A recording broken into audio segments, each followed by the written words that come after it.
प्रखंडों से चलकर आए हुए हमारे तमाम शिक्षक बंधु, व्यवसायिका हमारी बहनें, मैं अपने ओर से जोहार नमन।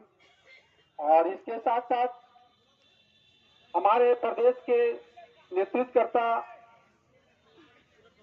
हमारे जो जज्बा रखे हुए हमारे सीमांत भाई, घनश्याम भाई, हमारे संजय मेहता भाई, तमाम साथियों से मेरा सशक्त नमन है और शुक्रगुजार हूं कि अगर यदि हम इस भाइयों को इस तरह से अगर यदि हम लोग साथ और समर्थन तन मन धन से अगर भी सहयोग करते हैं तो हम लोग शायद वेतनमान ज्यादा दूर नहीं है।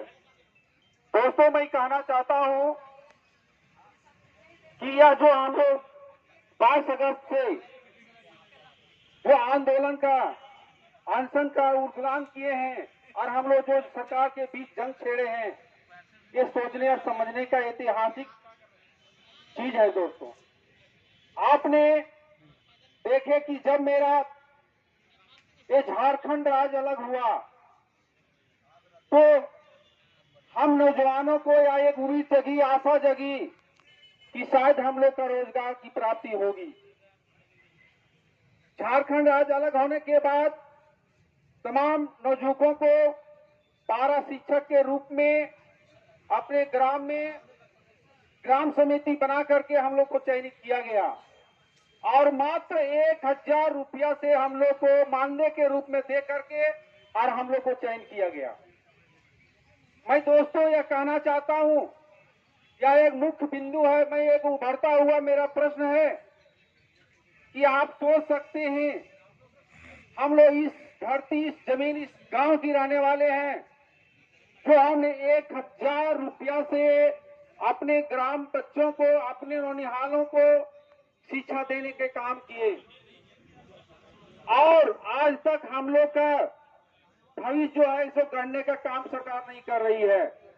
हम ही लोग को पढ़ाया हुआ बच्चा आज कहां से कहां पहुंचा दिए और कहां चले गए और जॉब प्राप्त कर लिया। लेकिन जो शिक्षक जो दूसरे की भविष्य का निर्माता है, आज उसका भविष्य का ठिकाना नहीं है। मैं कहना चाहता हूं, आखिर ऐसा क्यों और हमारे साथ ऐसा सौतेलेपन क्यों हो रहा है हमारे झारखंड में?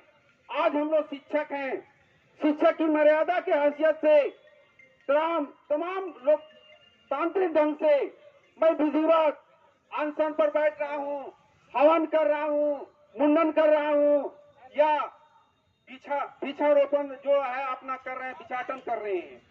लेकिन इस बात की सरकार को जरा सा संज्ञान नहीं है और आज हम लोग 48वें दिन बीत चुका है। हमारे क्षेत्र में हमारे नौनिहाल बच्चों का भविष्य क्या हो रहा है, कहां जा रहा है, यह सोचने वाली सरकार नहीं है।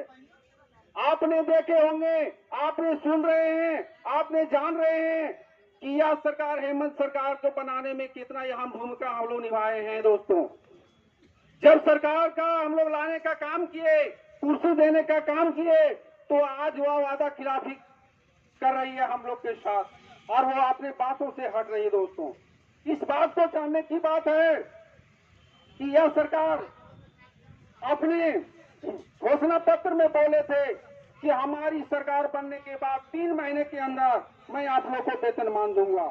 लेकिन मैं कहना चाहता हूं हेमंत जी से कि आपने यह वादा किए थे कि झारखंड में बेरोजगारों को मैं, हमारी सरकार बनेगी 5 लाख लोगों को नौकरी मैं दूंगा, रोजगार दूंगा। मैं हेमंत जी से कहना चाहता हूं, इस झारखंड के मुखिया से आह्वान करना चाहता हूं कि कहां गया आपका वादा, कहां गया आपका आश्वासन? आज जो आपका समय 4 साल बीत चुका है, मात्र आपके हाथ में 1 साल बचा हुआ है।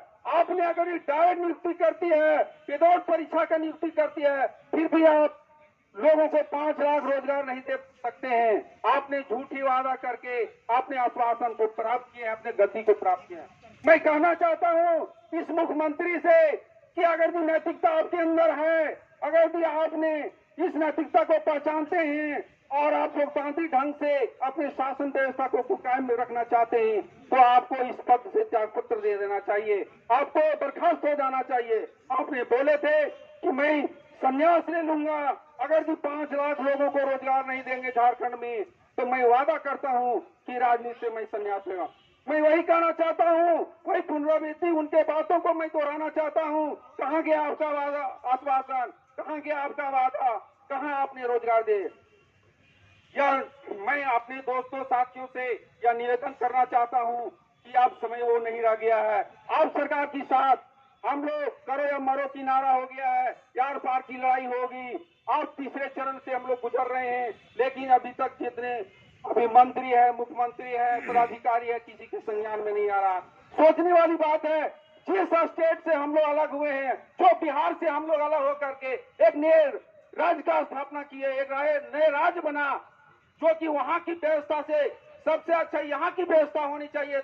हमारे दिवंगत जगन्नाथ महतो जी ने बोले थे, जब वार्ता के लिए जाते थे हमारे प्रतिनिधि लोग, तो वो आने आगे आश्वासन देते थे कि यहाँ की जो शासन व्यवस्था होगी, यहाँ की जो नियमावली होगी, वो अन्य राज्यों से एक अच्छा नियमावली होगी।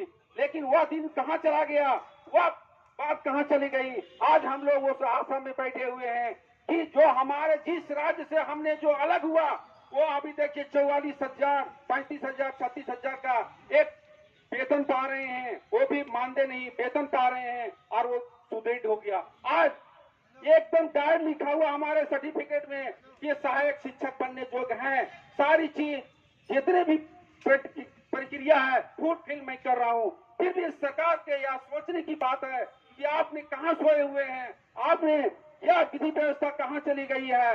ऐसी ऐसी सरकार को हम लोग बहुत बड़ी ला करके